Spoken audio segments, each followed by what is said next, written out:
Meus irmãos, eu também quero cumprimentar vocês com a graça e a paz do Senhor, amém? Eu estou muito feliz, grato ao Senhor por estar aqui com vocês pela primeira vez. Me sinto lisonjeado em ser tão bem recebido. Eu tenho na pessoa do pastor Gilton um amigo, servo do Senhor, que tem nos acolhido com tanto carinho, os demais pastores, essa igreja. E eu me sinto honrado de estar aqui com vocês. Já fui aqui apresentado pelo nosso irmão Luciano. Me acompanhando está ali o irmão Josenildo, um servo do Senhor que sempre que eu estou ministrando em algumas igrejas, ele e a sua esposa com Rutinha nos acompanha. E eu quero assim louvar a Deus pela vida de vocês. Um amigo meu, pastor, disse: Ibe, existe um milagre na igreja que quando a gente vê, a gente tem que glorificar a Deus. E eu perguntei ele qual era. Ele disse: é ver jovens na igreja. Mas um dia eu pensei comigo e disse: não é só um milagre, são dois. Porque ver homem na igreja também é difícil. É curioso que você chega na igreja, não sei se vocês já perceberam, mas a maior parte da igreja é composta por mulheres. Você vai num círculo de oração, e eu estive há um bom tempo com Ruth à frente de uma oração. A maioria das pessoas que iam eram mulheres. Mas eu louvo a Deus porque aqui eu estou vendo um batalhão de homens. Homens guerreiros do Senhor que Deus tem levantado nessa última hora para servi-lo e adorá-lo na beleza da sua santidade. E durante esses 2 dias nós vamos tratar de uma temática, de um assunto muito pertinente. Antes de mais nada, eu quero convidar você, se puder de pé, para a gente fazer uma leitura em Provérbios capítulo 5 e o versículo 21. Se você puder, abra comigo aí a sua Bíblia. Provérbios capítulo 5 e o versículo 21.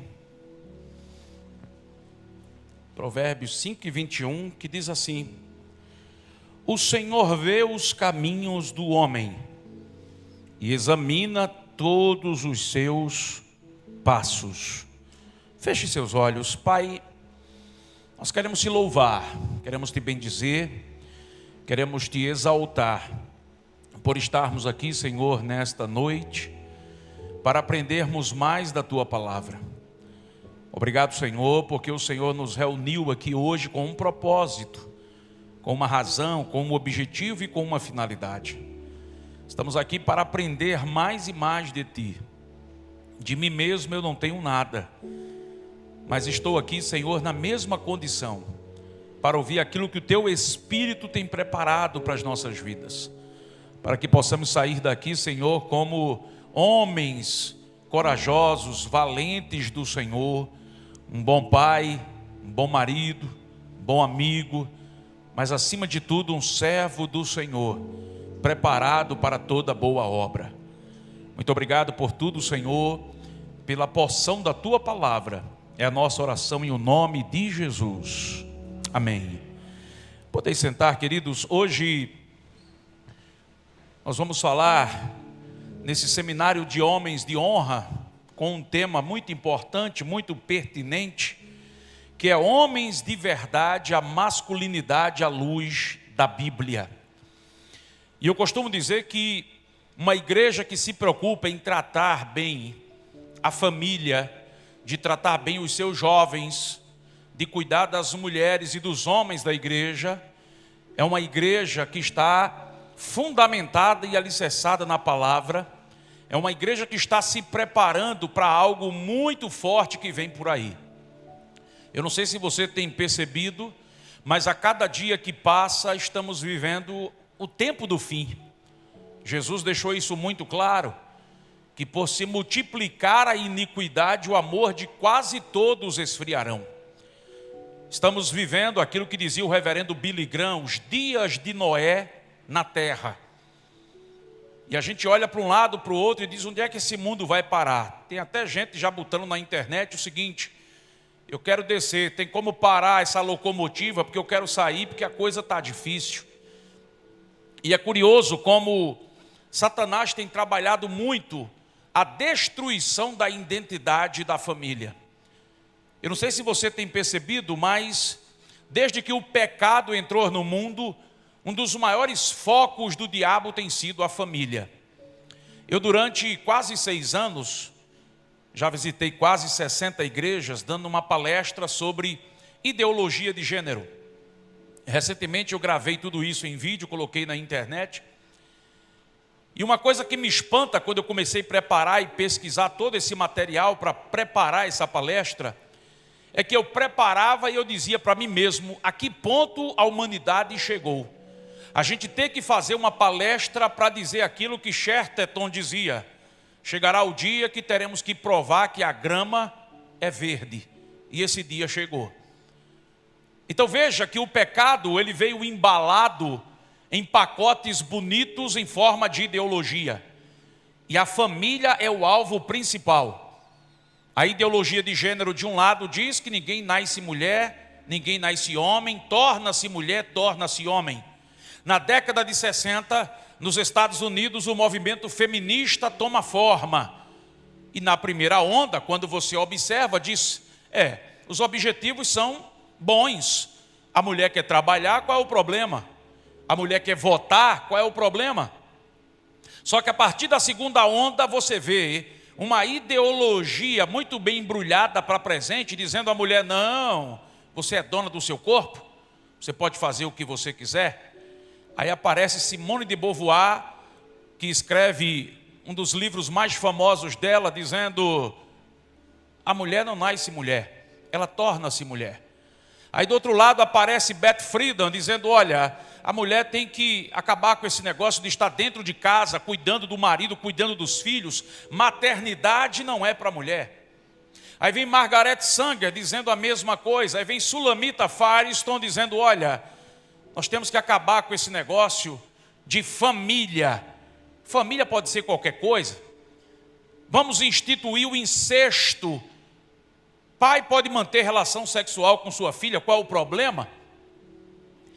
Do outro lado, agora surge um movimento que cresce a cada dia e está tomando força, que é a desconstrução da masculinidade.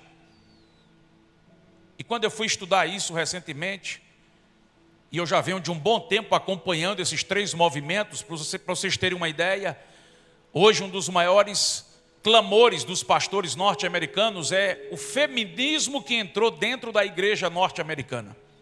E isso está causando um estrago, como a teologia da libertação vem causando há um bom tempo dentro da igreja católica. E é curioso que quando a gente vai pesquisar sobre isso, a gente fica dizendo, Senhor, onde é que isso vai parar? Porque o alvo do diabo é sempre a nossa família. E esses dias, eu estava em casa assistindo um documentário, fui dormir tarde. Um americano resolveu fazer um documentário e a pergunta desse documentário é uma só, do começo ao fim. A pergunta que ele faz é, o que é uma mulher? Ele sai de casa, passa pelas ruas dos Estados Unidos, para as pessoas e diz, defina para mim o que é uma mulher.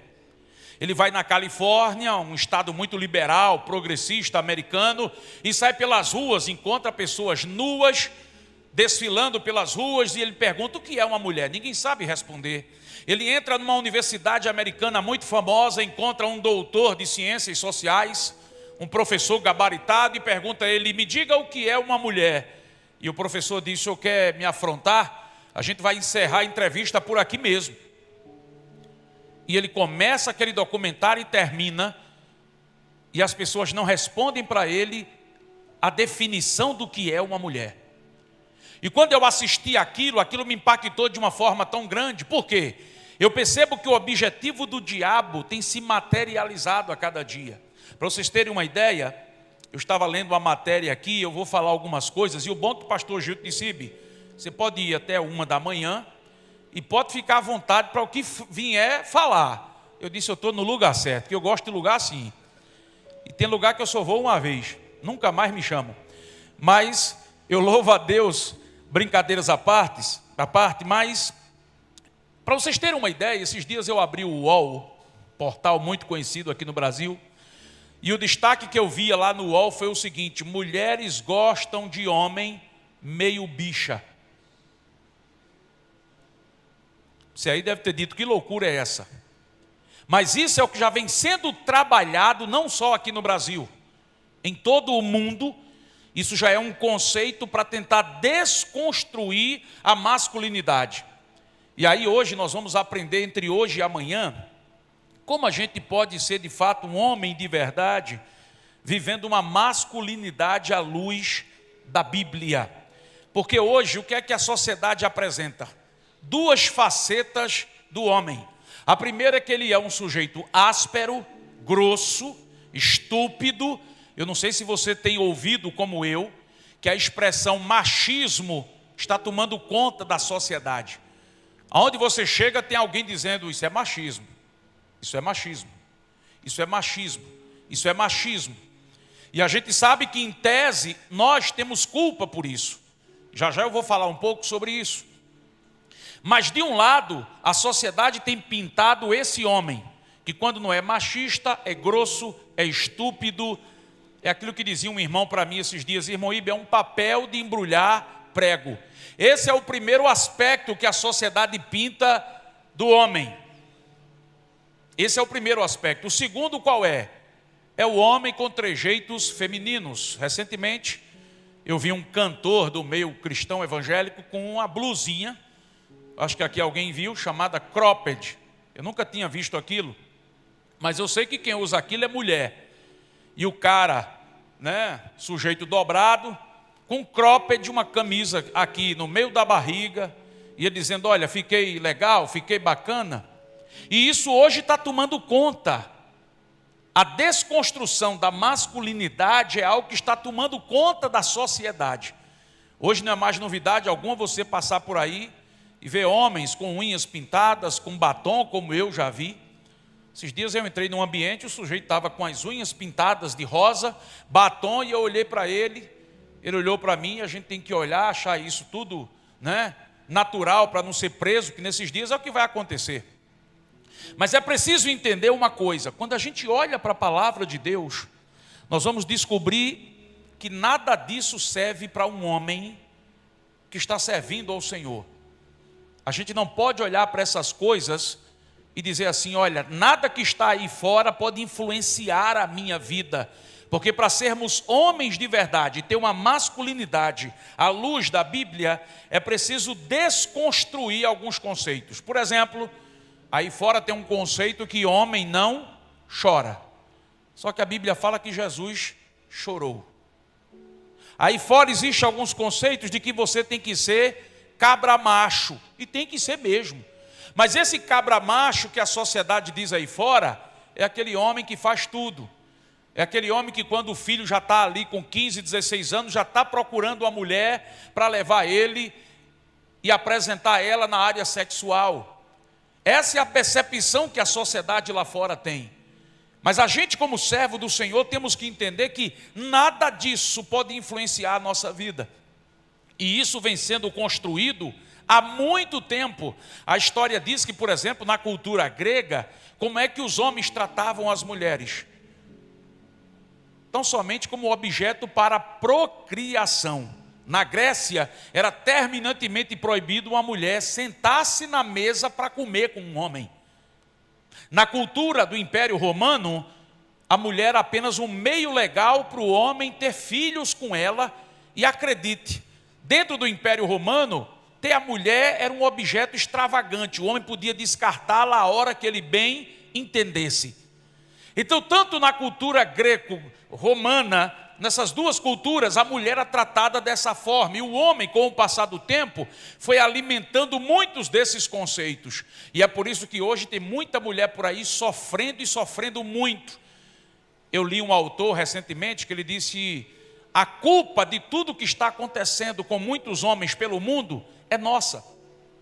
Porque muitas vezes não tratamos a mulher como a Bíblia manda a mulher ser tratada, orienta o homem a tratar a sua mulher.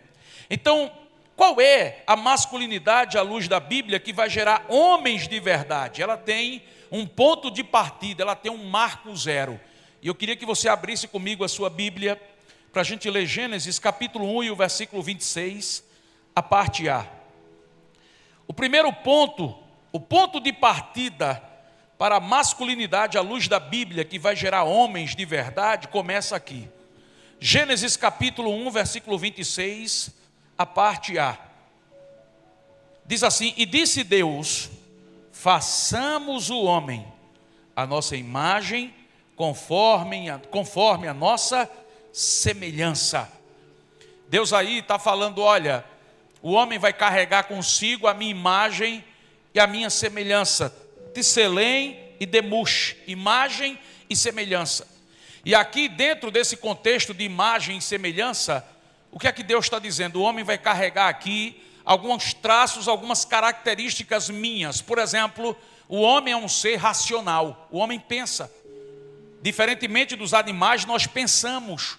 A imagem e a semelhança de Deus está ligado a esses aspectos que a gente chama de aspectos comunicáveis de Deus. Então o homem, ele pensa, ele raciocina, ele planeja. Esse é o primeiro ponto. O segundo ponto qual é? O homem é um ser pessoal, cheio de sentimentos, cheio de vontades. E muitas vezes a gente cresce ouvindo, sabe o quê? Homem não chora. Quem disse isso? Eu já chorei. Quem disse que homem não passa por momentos difíceis? Passa. Só que a cultura lá fora diz, não, rapaz, você não chora não. Paulo está cantando e você aí, não, você chora. Você vai ver na Bíblia Jesus e tantos outros homens chorando. Aliás, o choro na Bíblia está ligado sempre a quebrantamento. Então o homem chora, porque o homem também é um ser pessoal. O homem também tem outro aspecto, qual é? O homem é um ser também espiritual. Deus soprou dentro dele o Espírito. Então esse é o terceiro aspecto. O quarto qual é? O homem é um ser cognitivo, inteligente, criativo, como Deus é. E em quinto lugar, o homem é um ser moral. E isso é tão verdadeiro que uma pesquisa feita recentemente ao redor do mundo descobriu que nas culturas mais remotas, onde o homem sequer conseguiu alcançar tanta gente, de tão isolada que é, descobriu-se que lá dentro existe um ponto de moral, lá no coração do homem. Você chega em tribos indígenas que não tem muito contato com a gente aqui fora, você vê que existe conceitos de moralidade lá dentro. E pesquisadores ficam dizendo, mas como é que eles sabem disso? O que é certo e o que é errado? Deus que plantou isso no coração dele. Então isso está ligado à imagem e à semelhança de Deus incrustada no coração do homem. Então se nós somos a imagem e semelhança de Deus, como cristãos que somos, temos que nos comportar de forma distinta. Eu costumo dizer que não existe a menor compatibilidade de você servir a Deus e não mudar muita coisa na sua vida. Por exemplo, o sujeito lá fora era ignorante, era bruto. Quando ele conhece a Cristo, ele vai ser trabalhado nessa área da vida dele.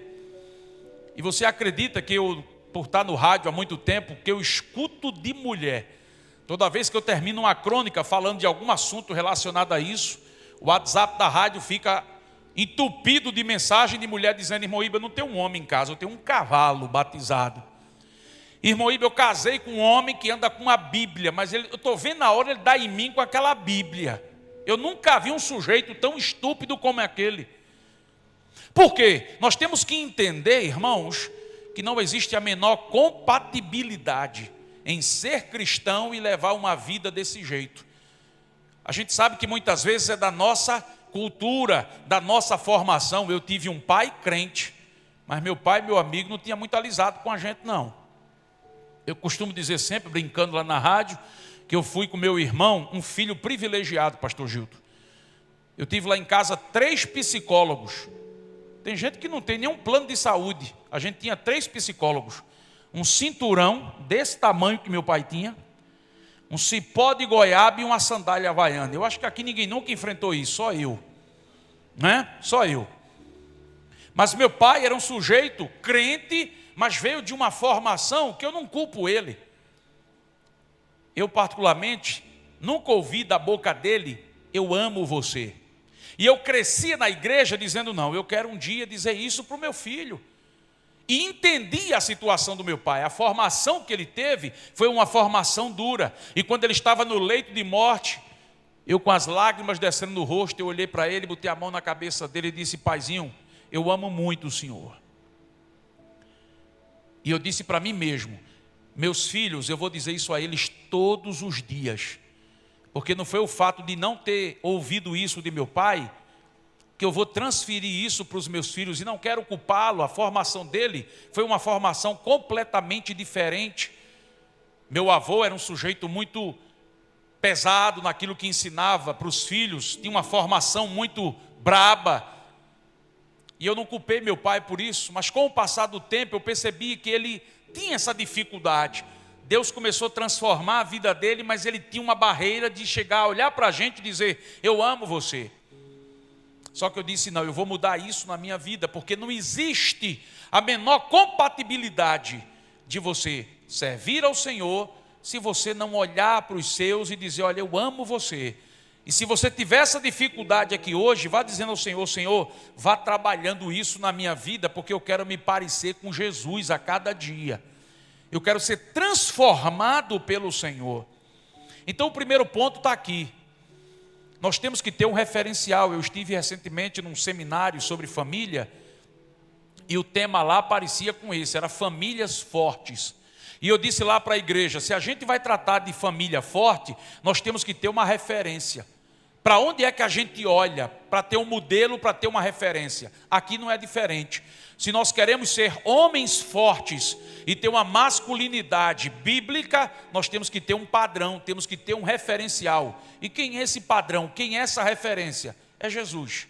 Nós temos que olhar para ele e dizer: eu quero me parecer com Jesus. Eu quero me parecer com ele. Eu quero mudar o meu jeito. Eu quero mudar a minha maneira de ser. E isso é um processo que, quando você vai pedindo ao Espírito Santo, ele vai trabalhando na sua vida. Não é do dia para a noite. É um processo, porque você veio de uma formação, de uma educação, mas Deus, ele começa a trabalhar isso na sua vida. Ele vai tirando as arestas, ele vai remodelando você, e daqui a pouco tua família vai percebendo. Eu fico feliz quando eu recebo depoimentos de pessoas dizendo: irmão Ibe, mulheres até que nem são crentes, e dizem assim: olha, meu marido está ali ouvindo na rádio todo dia, e quer saber mais. Eu digo: o quê? Ele está começando a mudar dentro de casa. Ele está começando a ficar mais carinhoso com os filhos, comigo. Ele está me tratando de uma forma diferente. Eu digo: olha, é a palavra que está tratando com ele.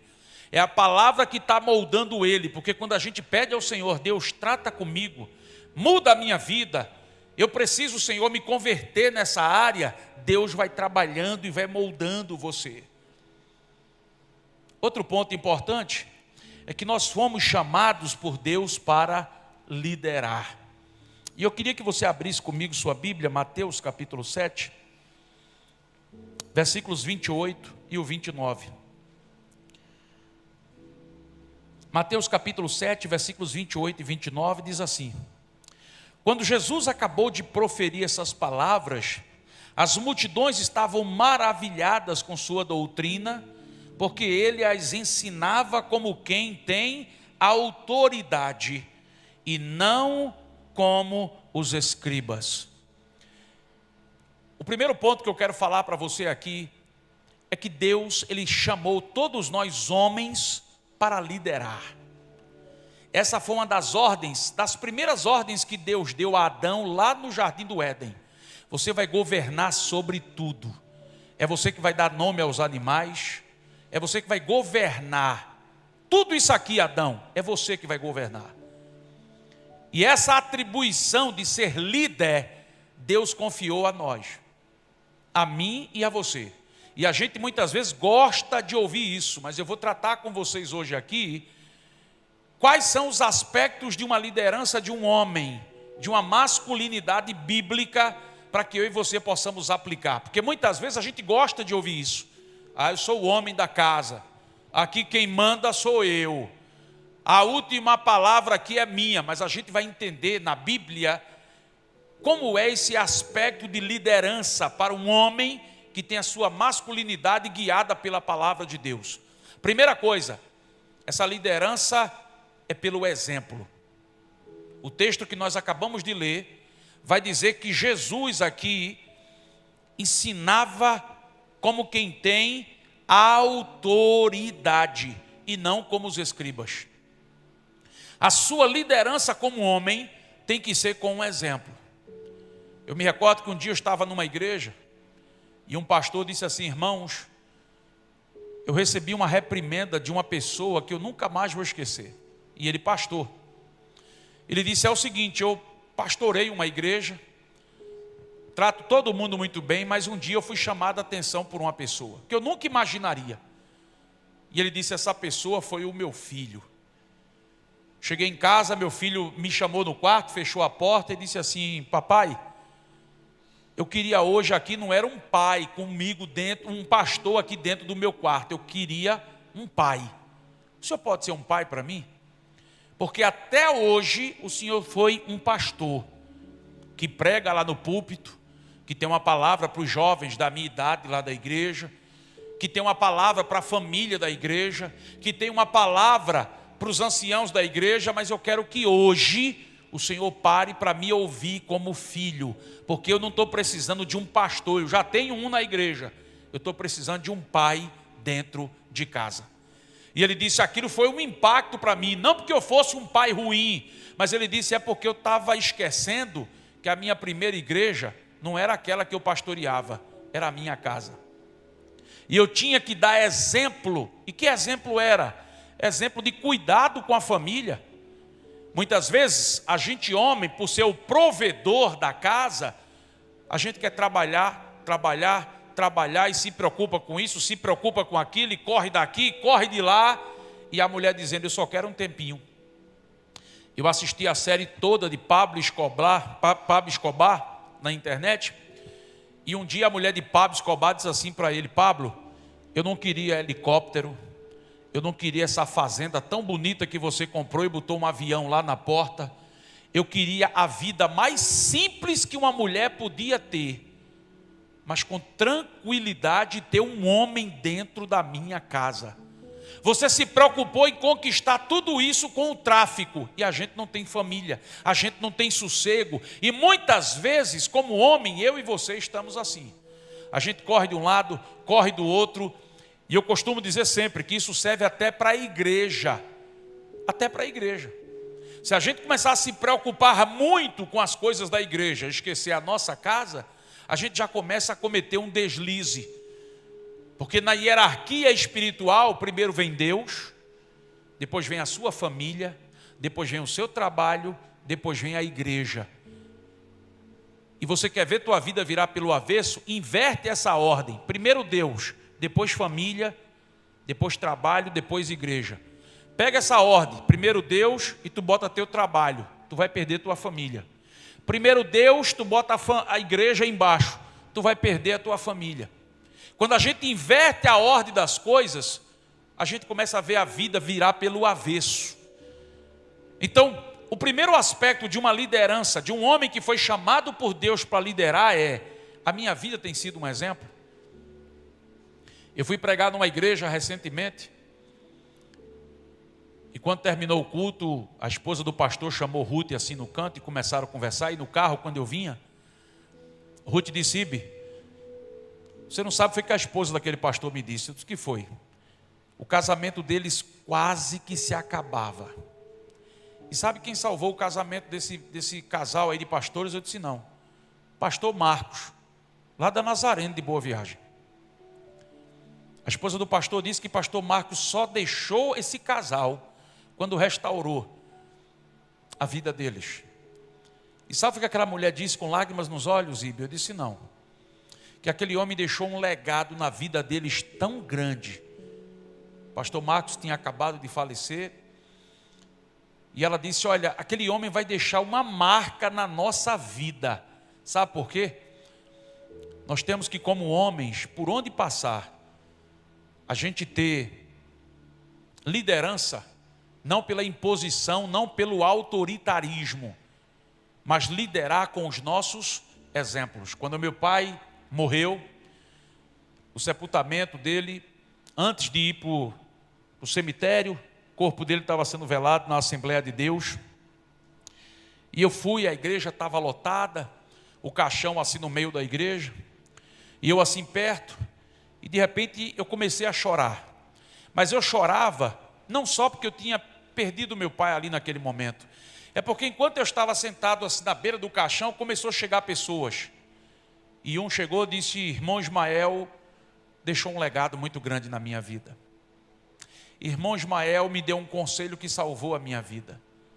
Daqui a pouco lá veio um bêbado se arrastando no meio da igreja, e aquele homem chegou perto do caixão, se segurando nas pessoas, e disse: esse homem aqui era um crente. E quando eu ouvi aquilo, as lágrimas banhavam o meu rosto, porque eu dizia para mim mesmo: eu sei aonde é que ele está, e agora eu tenho um caminho a seguir que não é fácil, porque como um homem, se formos chamados para liderar, Deus vai sempre colocar referências ao nosso lado, pessoas que a gente tem que olhar o comportamento, o testemunho. Paulo vai dizer assim sempre: Timóteo, você viu a minha conduta no meio de vocês, você viu o meu testemunho no meio da igreja. Eu conversava com o pastor Gilton quando eu soube do falecimento do pastor Marcos, e dias depois eu disse: pastor Gilton, que responsabilidade Deus colocou em suas mãos, porque não é fácil. Liderar não é estar num posto, liderar é você liderar pelo exemplo, é um aspecto. E na sua casa você tem que liderar. Seu filho tem que ter orgulho de ter o pai que tem. Sua mulher tem que dizer: eu achei o homem da minha vida.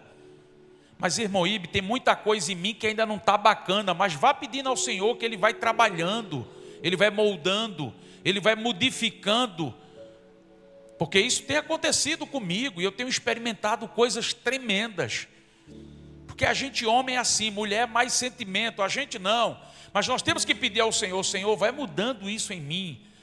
Eu quero ser um sujeito mais romântico, eu quero ser um sujeito, muitas vezes a gente nem acerta.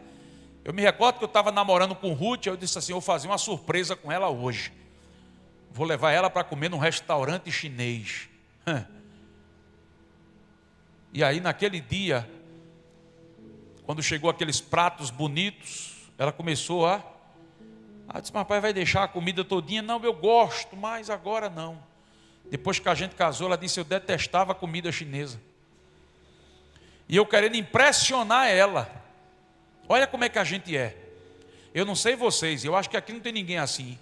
Tem dias que eu esqueço até a data do meu aniversário, quanto mais data de casamento.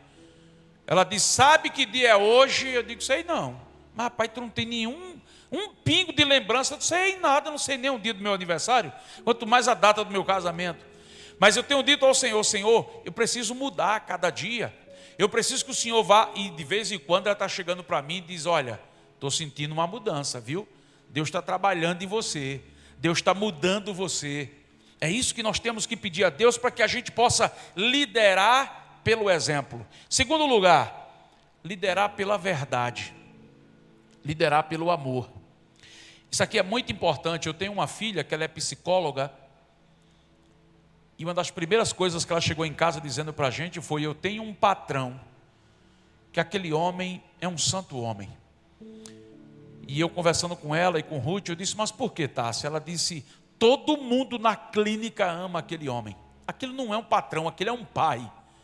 Eu nunca vi um homem ser tão querido pelos seus empregados. Eu disse: ô Ruth, esse homem é cristão? Ela disse: não.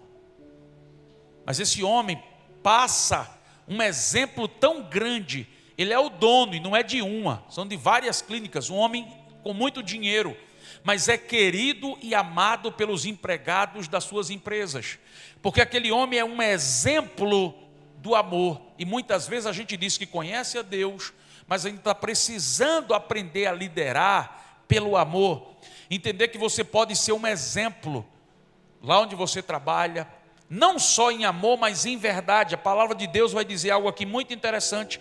Terceira carta de João, capítulo 1 e o versículo 3.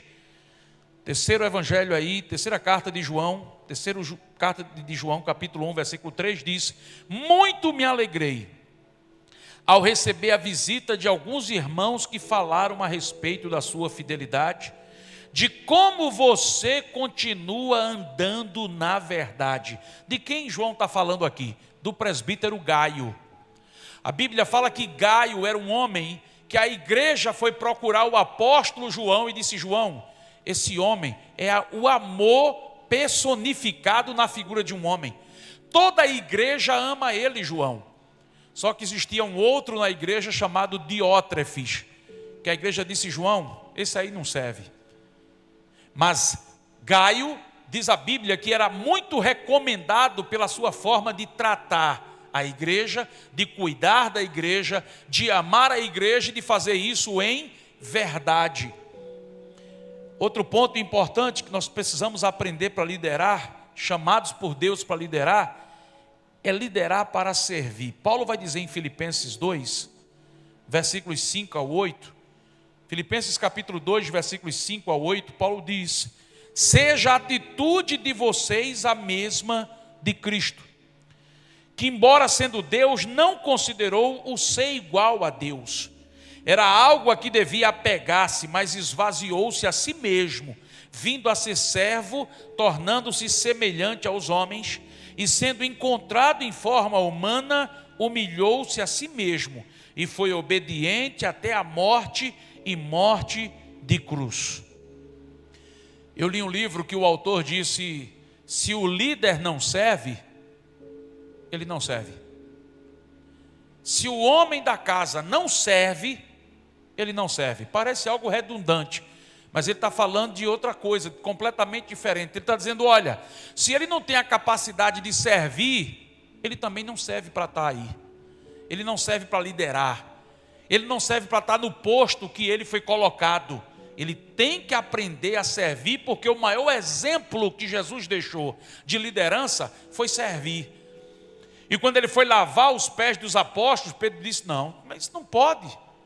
Pedro, se tu não permitir, tu não tens parte comigo. A liderança que Deus nos chamou foi para servir. E a gente vive numa sociedade que as pessoas querem ser servidas.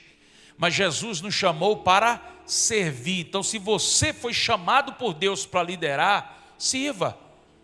Procure ajudar. Procure pensar no próximo, pensar no outro. Jesus disse: olha, nunca se considere você maior do que ninguém. Então esse é outro aspecto importante da liderança. Porque também, irmãos, a Bíblia vai falar de homens que lideraram, mas lideraram com ignorância. Abra comigo sua Bíblia, 1 Samuel capítulo 14, versículos 24 e o 42. 1 Samuel capítulo 14, versículos 24 e o 42 diz: naquele dia os israelitas estavam fracos de fome, porque Saul havia feito este juramento: quem comer qualquer coisa antes de eu me vingar dos meus inimigos, será amaldiçoado. Por isso, ninguém tinha comido nada o dia inteiro. Tem muito líder por aí que está usando da sua liderança para impor aquilo que ele pensa, aquilo que ele acha, sem ouvir ninguém.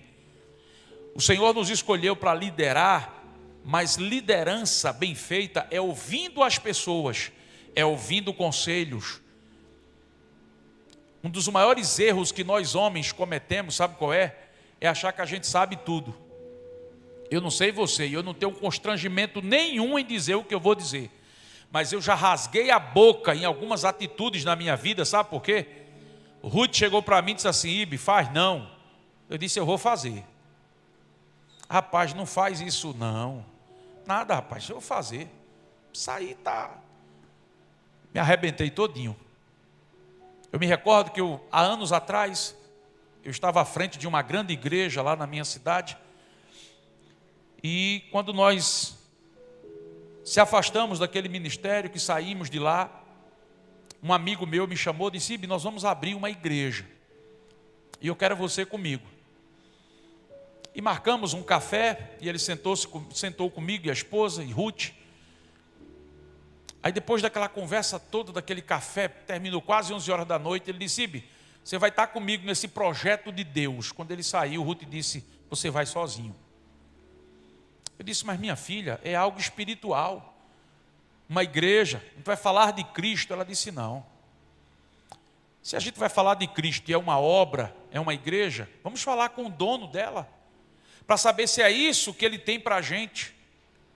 Eu disse, mas será? Mas Ruth, não, Ibe, eu não vou. Se quiser ir, vá só. E eu fiquei com aquilo remoendo dentro de mim. Conversei com aquele pastor e disse, olha, possivelmente não vai dar não. Eu só faço as coisas se Ruth estiver perto, eu não vou estar numa igreja, ela em outra, não. Mas Ibe, converse com ela. E eu fui orar, disse, Senhor, fale comigo. No outro dia o telefone tocou, era um pastor. Disse, Ibe, tu estás com um tempinho aí, eu quero falar contigo. Estou sim, pastor, diga.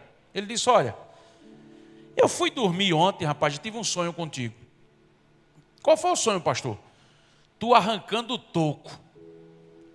Eu disse, pastor, não foi eu um saco de dinheiro, não. Numa casa de praia, lá em Porto de Galinhas, andando de bug lá nas areias de Natal. Ele disse, que nada. Tu estava tão suado, arrancando o toco, e era um lugar tão difícil. Eu disse, pastor, não precisa nem terminar o sonho. Ele disse, o que é? Como é que tu já sabe o que é? Eu disse, eu já sei o que é, um convite que eu recebi ontem. Ele disse, Ibe, era a bronca do tamanho de um trem. E Deus disse a mim, diga a ele que se ele entrar, ele se arrebenta. No outro dia o pastor ligou e disse, Ibe, está tudo certo. Eu disse, está tudo errado. Não vai entrar não. Eu disse, eu já estou procurando a porta de saída. Mas rapaz, eu disse, quero nada, pastor, dá não. Mas por quê? Eu disse, pastor, o dono da obra falou comigo, não dá para mim. 4 meses depois deu tudo errado. Sabe por quê? Porque naquele dia eu aprendi uma coisa depois de ter sofrido tanto lá atrás. Eu disse, eu vou parar um pouco e vou saber o que é que Deus quer para mim e vou ouvir Ruth. Sabe por quê? O erro nosso muitas vezes está aí. Pelo fato de ter recebido de Deus a liderança, você é quem vai liderar. Aí você diz, não, aqui quem manda sou eu. A mulher diz, rapaz, escuta, é um conselho. E mulher, você sabe, ela consegue ter um olhar sobre muita coisa que a gente não tem. Ela dá uma olhadinha, pode ter certeza que é assim. Eu não sei se a sua é. Quem for casado aqui, mulher, muitas vezes a gente chega aí, rapaz, conheci um amigo aí, ela diz, quem é esse cara? Ela nem viu, aí tu diz o nome. Ela diz, ih, rapaz, tu entraste numa furada. Tu nem visse. Como é que tu já sabe? É uma coisa incrível. Mulher é assim. E a gente muitas vezes diz, não, rapaz, que nada. Quem sabe aqui sou eu, quem vai fazer sou eu. Então entenda, a Bíblia está repleta de homens que não ouviram conselhos e arrebentaram sua vida, arrebentaram seu ministério. A Bíblia fala que Saul aqui faz um juramento. Saul já está numa fase aqui da Bíblia que não escuta mais ninguém. E o homem tem isso. A mãe chega, dá um conselho, a mulher chega, dá outro, alguém fala, não, eu vou fazer. Depois se arrebenta todo. Entenda, a liderança que Deus te deu, Ele também te deu a capacidade para você ouvir, parar, analisar, para não liderar pela ignorância, pela ditadura. Outro ponto importante dessa liderança é liderar pela soberba, pela trapaça, pelo orgulho. A terceira carta de João, no capítulo 1, versículos 9 e 10, terceira carta de João, capítulo 1, versículos 9 e 10, diz assim, escrevi algumas palavras à igreja, mas Diótrefes, que gosta de exercer a primazia entre eles, não nos dá acolhida. Por isso, quando eu for aí, farei com que se lembre das obras que ele pratica, proferindo contra nós palavras caluniosas, e não satisfeito com isso, ele não recebe os irmãos, impede os que querem recebê-los e os expulsa da igreja. João teve 2 experiências. A primeira foi conhecer Gaio, presbítero amado, aquele que a igreja dizia, João, que homem é aquele, João? Que homem amoroso, sabe cuidar de todo mundo, abraça todo mundo, escuta todo mundo. Mas essa mesma igreja chegou e disse, João, tem outro também, a pedra ruim, Diótrefes, sujeito arrogante, soberbo, que gosta de ter a primazia, quer estar no púlpito o tempo todo, quer sentar-se nas primeiras cadeiras, não respeita ninguém. Você tem que entender que a liderança que Deus te deu foi para tratar o outro com humildade. entendendo que você não foi chamado para fazer aquilo que você quer, você foi chamado para obedecer à voz do Senhor e ajudar a sua família, ajudar a igreja, ser uma bênção aonde você chegar, ser um instrumento nas mãos do Senhor e usar a liderança que Ele te deu como homem para ser uma bênção, para instruir pessoas, para orientar pessoas, para mostrar o caminho do Evangelho para as pessoas, e não para querer usufruir-se da liderança, da posição que Deus te deu, como fez Diótrefes. Amanhã eu vou trazer aqui uns exemplos muito claros de outros aspectos aqui dentro daquilo que a palavra de Deus nos dá sobre ser um homem de verdade. Amanhã o chumbo aqui vai ser grosso, porque eu vou trazer para vocês alguns exemplos da minha vida também, mas tudo baseado na palavra de Deus, que a gente vai poder melhorar em muitos aspectos da nossa vida. Esses dias uma irmã mandou um WhatsApp para mim e disse: irmão Ibe, meu marido é um baita de um preguiçoso, meu marido não quer trabalhar. Mas irmão Ibe, o homem só gosta de tudo que é bom. Queijo, ele não come qualquer tipo de queijo. Não, eu tenho que chegar com um menu em casa para dizer a ele: o que é que você quer, meu amor? E ele deitado assistindo Netflix o dia todinho. Nós temos que entender que nesses aspectos da masculinidade bíblica, existem vários pontos aqui dessa teia que a gente pode tratar e entender o que é que Deus tem preparado para a minha vida e para a sua. Por exemplo, eu quero finalizar aqui dizendo para você que o homem cristão, ele tem que tomar a iniciativa para liderar. Isso Deus colocou dentro de mim e de você. Cabe a nós tomar a iniciativa para liderar. Esses dias, uma mãe disse: irmão Ibe, eu quero muito falar com o senhor. E eu levei Ruth comigo. E quando chegou lá, aquela mulher desabou na minha frente. Porque veja a situação. Ela tem 2 filhas. Uma já de maior, as 2 criadas na igreja. Mas a de maior chegou para ela esses dias e disse, entrou na universidade e disse: mamãe, eu estou me relacionando com outra menina. E eu quero morar dentro dessa casa. E aquela mãe me procurou. E aí eu dei um conselho a ela, disse: olha, você ama a sua filha? Amo. Ela já é de maior? É. Diga para ela: eu amo você, você é a filha do meu coração. Mas aqui na minha casa, esse lugar é consagrado ao Senhor. Você vai dormir aqui, você vai comer aqui, você só não pode trazer a sua amiga para morar aqui dentro, para viver maritalmente, porque essa casa aqui foi o Senhor que nos deu. Você pode ficar aqui, você pode dormir aqui, você é minha filha. Agora a outra jovem não pode entrar aqui para ficar. Eu disse: diga isso para ela, sabe por quê? Qual é a idade da outra filha? Ela disse: 7 aninhos. Eu disse: como é essa de 7 aninhos? Ela ama Jesus, Ibe. Ela quer estar na igreja o tempo todo. E eu comecei a conversar com ela, conversando, e eu fui percebendo uma coisa. Sabe o que é que eu percebi? A ausência do marido.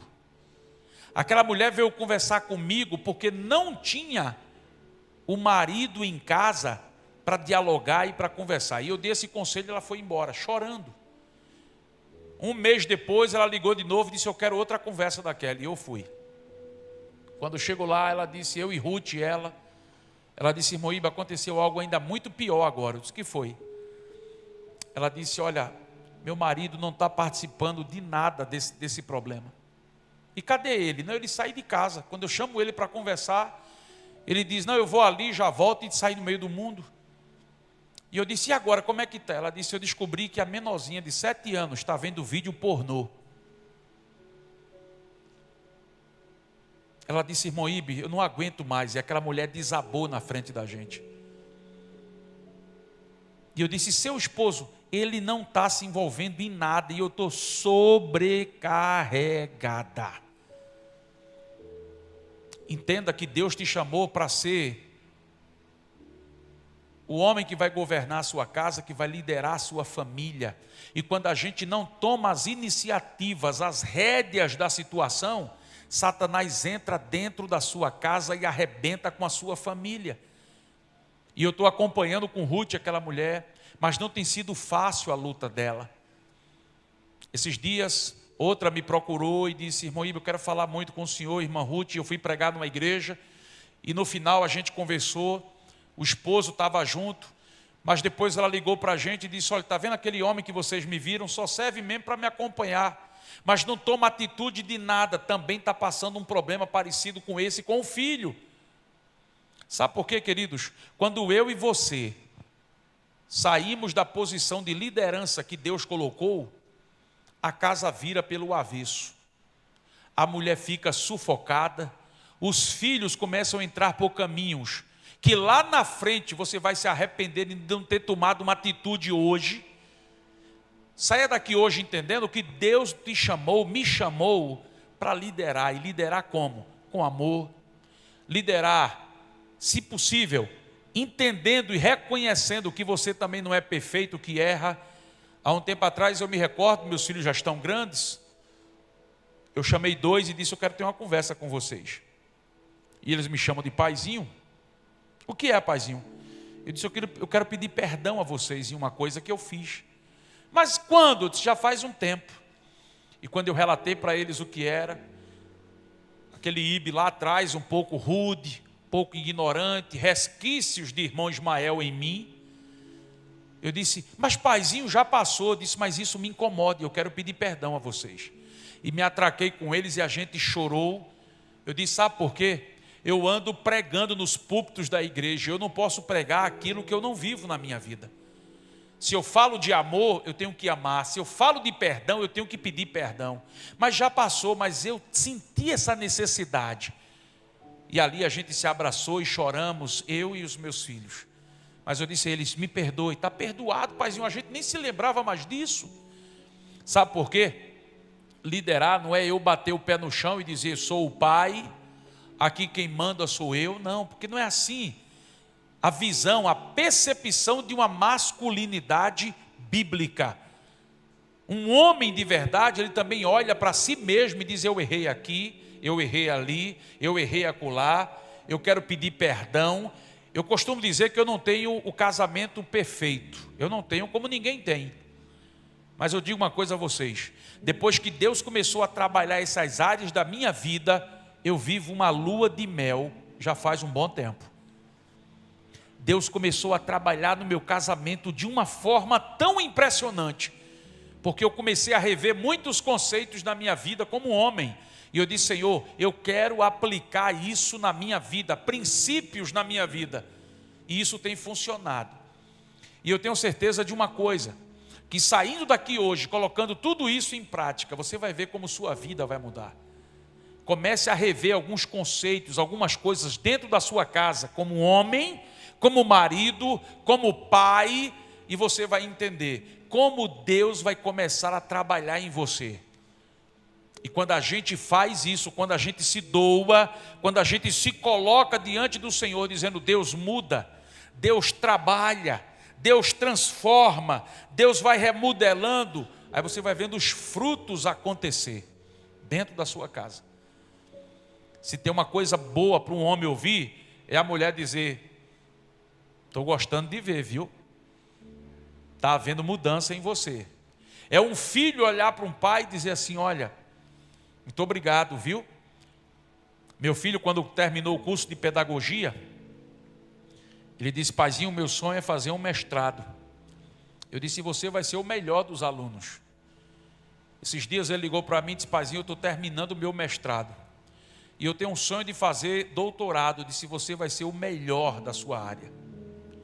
Eu aprendi a profetizar dentro da minha família. É dizer para os filhos, para a esposa: vai dar certo. Vai dar certo. Eu não sei você, mas eu tenho uma mulher em casa que me incentiva em tudo o que eu faço. Ibe, olha, vai lá. Quando ela percebe que as coisas não vão sair bem, ela me chama: ei, aí não dá não. Mas quando ela vê que tem algo que está dentro da direção do Senhor, vai, Ibe, vai em frente, invista, vá lá e faça. E é isso que tem feito a minha vida, o meu casamento crescer a cada dia. Então amanhã nós vamos ver outros aspectos tão importantes como esse, e eu vou trazer vários pontos à luz da Bíblia, para você entender que a masculinidade bíblica e ser um homem de verdade não tem nada a ver com aquilo que o mundo lá fora tem mostrado. Os exemplos que o mundo mostra não servem para a gente. São exemplos falidos de uma sociedade que está caminhando para o fim. Mas eu louvo a Deus que nós estamos aqui hoje como homens, querendo e buscando na palavra acertar a nossa vida. Ser melhores como homens, como servos do Senhor. E saindo daqui dizendo: Senhor, a partir de hoje, eu vou começar a mudar muita coisa na minha vida, ajustar a minha vida. Amém, queridos? Que Deus abençoe os irmãos. Amanhã, querendo Deus, nós vamos estar aqui novamente, porque eu tenho certeza que amanhã a gente vai tratar de alguns assuntos aqui muito importantes. E traga mais alguém, traga mais um homem aqui amanhã para a gente encher essa igreja de homens que precisam ser tratados e transformados pelo poder da palavra. Que Deus abençoe vocês em nome de Jesus.